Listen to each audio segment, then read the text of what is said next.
নমস্কার। এই ছবিটির সাথে আশা করি অনেকেই পরিচিত হয়ে গেছেন। কারণ অনলাইনের মাধ্যমে ডিবিটি লিঙ্ক কিন্তু ৩ দিন ধরে করা যাচ্ছে না। এনপিসিআই এর অফিসিয়াল ওয়েবসাইটে এসে যখন আপনারা আপনাদের ডিবিটি লিঙ্ক চেক করতে যাচ্ছেন বা নতুন করে করতে যাচ্ছেন আধার সিডিং স্ট্যাটাস অপশনে ক্লিক করে, তখন কিন্তু দেখাচ্ছে সার্ভার ডাউন, যার ফলে কিন্তু করতে পারছেন না এই কাজটি। সকলেই চিন্তিত, এবার হয়তো আমরা আর অন্নপূর্ণা ভান্ডারে টাকা আর পাবো না। কিন্তু আপনারা হয়তো জানেন না, শুধুমাত্র অনলাইন নয়, অফলাইনের মাধ্যমেও কিন্তু এই কাজটি করা যায়। অবশ্য সেটি আপনাকে ব্যাংকে গিয়ে করতে হবে এবং যার অ্যাকাউন্ট তাকে নিজেকে যেতে হবে। এটা হচ্ছে সেই ফর্ম, এটা আপনারা ব্যাংক থেকে পেয়ে যাবেন, অথবা অনলাইনেও এই ফর্মটি আপনারা ফিল আপ করে ব্যাংকে জমা দিতে পারেন। ফর্ম, অ্যাকাউন্ট নাম্বার আর যার বই তাকে নিজেকে যেতে হবে। এবার এই ফর্ম আপনারা কি করে ফিল আপ করবেন? ফর্ম ফিল আপ করা অত্যন্ত ইজি। ফর্মের একদম ডান দিকে ওপরে এখানে আপনাকে ডেটটা দিতে হবে যেদিন আপনি ফর্মটা জমা দেবেন। তারপর আছে টু দ্য ব্রাঞ্চ ম্যানেজার। এখানে আপনি যে ব্যাংকে গিয়ে আপনার আধারের সঙ্গে অ্যাকাউন্টটা লিঙ্ক করবেন সেই ব্রাঞ্চের নাম এখানে দিতে হবে, তারপর দিতে হবে ব্যাংকের নাম। প্রথমে ব্রাঞ্চের নাম, তারপর ব্যাংকের নাম। হ্যাঁ, জিনিসটা ভালো করে বুঝে নেবেন। দেখা গেল আপনি হয়তো ইউকো ব্যাংকে ডিবিটি লিঙ্ক করতে চাইছেন, তাহলে আপনাদের এরিয়ায় যে ব্রাঞ্চ আছে সেই ব্রাঞ্চের নামটা প্রথমে লিখবেন, তারপর নিচে লিখবেন ইউকো ব্যাংক। তারপর এখানে আছে ডিয়ার স্যার, দিয়ে আপনার অ্যাকাউন্ট নাম্বারটা এখানে সুন্দরভাবে স্পষ্ট আকারে লিখবেন। তারপর অ্যাকাউন্টে কি নাম আছে বা পাসবইয়ে আপনার যে নামটা আছে সেটা পরের ঘরে লিখবেন। আর এখানে বলা হয়েছে আপনি আধারটা সিডিং করতে চান এনপিসিআই ম্যাপিং এর মাধ্যমে ডাইরেক্ট বেনিফিট ট্রান্সফার এই সুবিধাটি গ্রহণ করার জন্য। আর নিচে আর একবার আপনার ব্যাংক অ্যাকাউন্ট নাম্বারটা এই ঘরটাই লিখতে হবে। আর একটু নিচে এখানে আপনার সিগনেচার হবে, আর যারা সিগনেচার করতে পারেন না তাদের টিপছাপ এখানে দিতে হবে, এই জায়গাটায় আর কি। এরপর অনলাইনের মতো এখানেও 3টি অপশন আছে। প্রথম অপশনটা হচ্ছে তাদের জন্য যাদের এর আগে কোনো ডিবিটি লিঙ্ক করা নেই, তারা ফার্স্ট টাইম ডিবিটি লিঙ্ক করছে।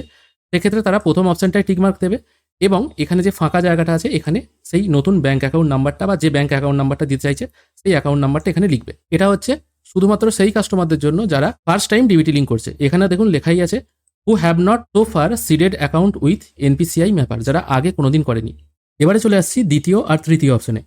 দ্বিতীয় অপশনটা হচ্ছে তাদের জন্য যাদের হয়তো দেখা যাচ্ছে স্টেট ব্যাংকেই দুটো অ্যাকাউন্ট আছে। এবার সে চাইছে ওই প্রথম অ্যাকাউন্টটা চেঞ্জ করে সেকেন্ড অ্যাকাউন্টটা ডিবিটি লিঙ্ক করতে। সেক্ষেত্রে তাদের জন্য এই সেকেন্ড অপশনটা। কোন ব্যাংক লিঙ্ক আছে সেটা এখানে পুট করতে হবে, ব্যাংকের নামটা এখানে দিতে হবে, তারপর পুট করতে হবে আইআইএন নাম্বার। এবার আইআইএন নাম্বারটা কি? এটা কি অ্যাকাউন্ট নাম্বার? না, এটা অ্যাকাউন্ট নাম্বার নয়। আইআইএন নাম্বার মানে হচ্ছে দ্য ইস্যুয়ার আইডেন্টিফিকেশন নাম্বার। এটা প্রত্যেক ব্যাংকের কিন্তু আলাদা হয়, এই নাম্বারটা এখানে বসাতে হবে। এবার সেটা কোথায় পাবেন সেটাও আমি বলে দিচ্ছি। সেই জন্য ডেসক্রিপশনে একটি লিঙ্ক দিয়ে রাখবো, আমার ওয়েবসাইটের লিঙ্ক। সেখানে ক্লিক করে আপনারা এই ওয়েবসাইটে চলে আসতে পারবেন। এখান থেকে 4 রকমের অপশন পেয়ে যাবেন: মার্জ ব্যাংক, ই ব্যান্ডেড, লাইভ ব্যাংক আর ব্লকড ব্যাংক। যে ব্যাংকগুলো মার্জ হয়েছে রিসেন্টলি তাদের আইআইএন নাম্বার এই মার্জ ব্যাংক থেকে পেয়ে যাবেন। যেমন ধরুন পশ্চিমবঙ্গ গ্রামীণ ব্যাংক মার্জ হয়েছে ওয়েস্ট বেঙ্গল গ্রামীণ ব্যাংক হয়েছে, সেক্ষেত্রে ওয়েস্ট বেঙ্গল লিখে সার্চ করলেই আইআইএন নাম্বার দেখুন এখানে পেয়ে যাবেন। এবার যে ব্যাংকগুলো অলরেডি চালু আছে যেমন ধরুন Punjab national bank, state bank, তাদের জন্য এই লাইভ ব্যাংক অপশনে ক্লিক করতে হবে। তারপর এখানে এসে সার্চ করবেন STATE state bank. State bank লিখে সার্চ করলেই স্টেট ব্যাংক চলে এলো এবং এখানে আইআইএন নাম্বার কিন্তু এখানে পেয়ে যাবেন। এটা একবার ব্যাংকের সাথে কনফার্ম করে নেবেন, তারপরই বসাবেন।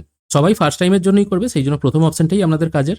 তারপর এখানে আবার আপনার সিগনেচার হবে, যারা সই করতে পারেন না তারা থাম্ব ইমপ্রেশন দেবেন। তারপর এখানে আপনার নাম, আপনার ফোন নাম্বার, ইমেল আইডি যদি কিছু থাকে দেবেন এবং এই ফর্মের সাথে এনক্লোজ করতে হবে আপনার আধার কার্ডের জেরক্স, এটা এখানে দিতে হবে। আর এখানেও আপনার কিন্তু সিগনেচার হবে।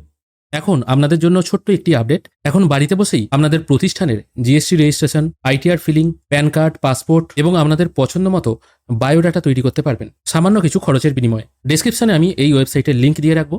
এখানে আসার পর যে সার্ভিসটি আপনি নিতে চান, দেখা গেল আপনি হয়তো আইটিআর ফাইল করবেন, সেক্ষেত্রে অ্যাপ্লাই নাও এই অপশনে ক্লিক করবেন। এখানে খরচ হচ্ছে মাত্র 399 টাকা। এখানে আপনার কিছু basic detail, income detail, bank detail fill করে এবং কিছু প্রয়োজনীয় ডকুমেন্টস আপলোড করে পেমেন্ট করে দিলেই কিন্তু আপনি আইটিআর ফাইল করতে পারবেন। এই পোর্টালের সব থেকে সুন্দর একটি পরিষেবা বায়োডাটা মেকার। আমি অ্যাপ্লাই নাও অপশনে ক্লিক করছি। এখানে বিভিন্ন রকমের বায়োডাটা ডিজাইন আছে, খরচ মাত্র 11 টাকা। 11 টাকা আপনাকে পেমেন্ট করতে হবে। পেমেন্ট করে এখানে আপনার বায়োডাটায় আপনি যে সমস্ত জিনিসগুলো রাখতে চান এখানে টাইপ করে দিলেই আপনি আপনার পছন্দ মতো বায়োডাটা জেনারেট করতে পারবেন। তাছাড়া প্যান কার্ড, পাসপোর্ট অ্যাপ্লাই এই সমস্ত জিনিসগুলো তো আছেই, এছাড়া আরও নতুন নতুন পরিষেবা কিন্তু এখানে অ্যাড হবে। ডিসক্রিপশনে দেওয়া লিঙ্ক থেকে আপনারা সরাসরি এই ওয়েবসাইটে চলে আসতে পারবেন। কোনো রকম অসুবিধা হলে হেল্পলাইন নাম্বার ওপরেই দেওয়া আছে। এবার চলে আসছি মূল ভিডিওতে। ব্যাস এটাই হচ্ছে টোটাল ফর্ম। এই ফর্মের লিঙ্কও আমি ডিসক্রিপশনে দিয়ে রাখবো, আপনারা আমার ওয়েবসাইট থেকেও এই ফর্ম ডাউনলোড করতে পারবেন। তাই চিন্তা করার কোনো কারণ নেই, অনলাইন বন্ধ হয়ে গেলেও অফলাইন কিন্তু খোলা আছে।